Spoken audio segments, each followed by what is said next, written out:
సికింద్రాబాద్ తెలంగాణలోని వివిధ చర్చిలకు చెందిన క్రైస్తవులంతా ఐక్యతను చాటుతూ క్రైస్తవుల అభ్యున్నతికి కృషి చేయాలని క్రైస్తవ finance corporation chairman Deepak John అన్నారు. సిఎస్ఐ తెలంగాణ అధిపతి మోడరేటర్ రూబెన్ మార్క్ దక్షిణ భారత అధిపతిగా నియమితులైన సందర్భంగా సికింద్రాబాద్ వెస్లీ చర్చిలో సత్కార సభ ఏర్పాటు చేశారు. సత్కార సభకు సిఎస్ఐ క్యాథలిక్, ప్రొటెస్టెంట్, పెంతెకోస్ట్ తదితర క్రైస్తవ సంస్థల ప్రముఖులను, క్రైస్తవ మత పెద్దలు ఆయనను ఘనంగా సన్మానించారు. వారంతా కలిసికట్టుగా మోడరేటర్ రూబెన్ మార్క్ను పూలమాలలు, జ్ఞాపికలతో ఘనంగా సన్మానించారు.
మీరు సజెషన్ ఇవ్వండి, మేము ఫాలో అవుతాం. ఇక్కడ ఇంకోటి భేదాలు ఎవరితో పని అయితే వాళ్ళకి వాడండి. ఇలా గ్రూప్లో ఓకే, దట్స్ గుడ్. ఓకే, రెండవది ఏంటంటే మన మధ్యలో మరి ఏఎస్కేఎల్ గారు వచ్చారు, కాంగ్రెస్ లీడరు. బాధ చిన్నప్పటి నుంచి నేను చూస్తున్నప్పటి నుంచి కాంగ్రెస్ జెండా వచ్చిన నాయకుడు, ఆయన రావడం సంతోషం. యూదులు ఇప్పటికి కూడా క్రైస్తవం గుర్తిస్తలేదు.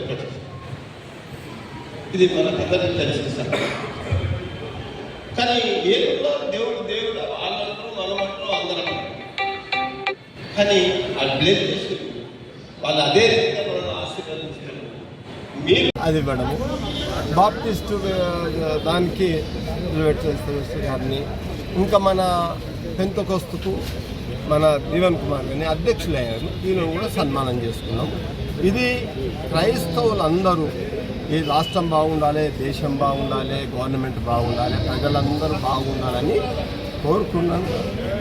ప్రతి జిల్లా నుంచి, ప్రతి ప్రాంతం నుంచి అందరూ కలిసి ఈరోజు మీటింగ్ పెట్టుకున్నారు.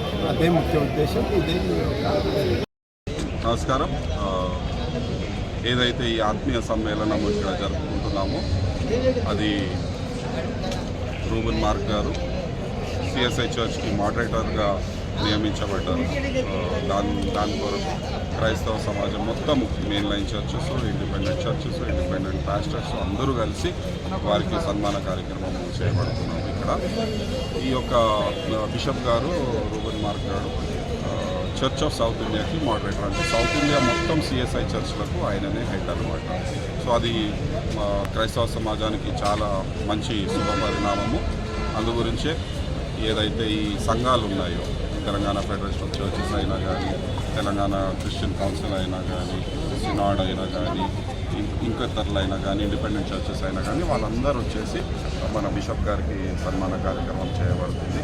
అదేవిధంగా ఈ యొక్క ప్రభుత్వము చాలా లౌకికవాదముల ప్రభుత్వము, సెక్యులర్ ప్రభుత్వము. రేవంత్ రెడ్డి గారి నాయకత్వంలో క్రైస్తవులకు అనేక సంక్షేమ కార్యక్రమాలు చేపట్టడం జరుగుతుంది. అదేవిధంగా సమాధుల కొరకు స్థలం అయినా కానీ, చర్చ్ పర్మిషన్స్ అయినా కానీ, కాస్ట్ సర్టిఫికేట్స్ అయినా కానీ, prime minister 15 point economic program అయినా కానీ, అవంతా కూడా మేము ఇంప్లిమెంట్ చేయబోతున్నాము. చాలా సంక్షేమ కార్యక్రమాలు ఫైనల్ స్టేజెస్లో ఉన్నాయి. త్వరలోనే దానిపైన కూడా మేము జియోలు అనౌన్స్మెంట్స్ చేయబడతాము.